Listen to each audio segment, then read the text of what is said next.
السلام علیکم ورحمۃ اللہ وبرکاتہ۔ بسم اللہ الرحمن الرحیم۔ آفات و بلیات سے حفاظت کے لیے بسم اللہ علی نفسی و اہلی و مالی۔ بسم اللہ علی نفسی و اہلی و مالی۔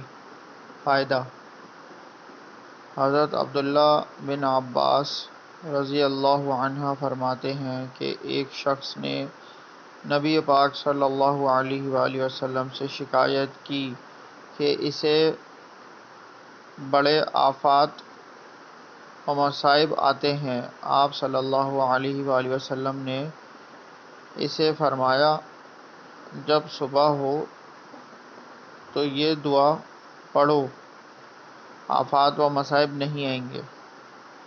میرے چینل کو لائک کیجیے، شیئر کیجیے، سبسکرائب کیجیے۔ جزاک اللہ خیرا۔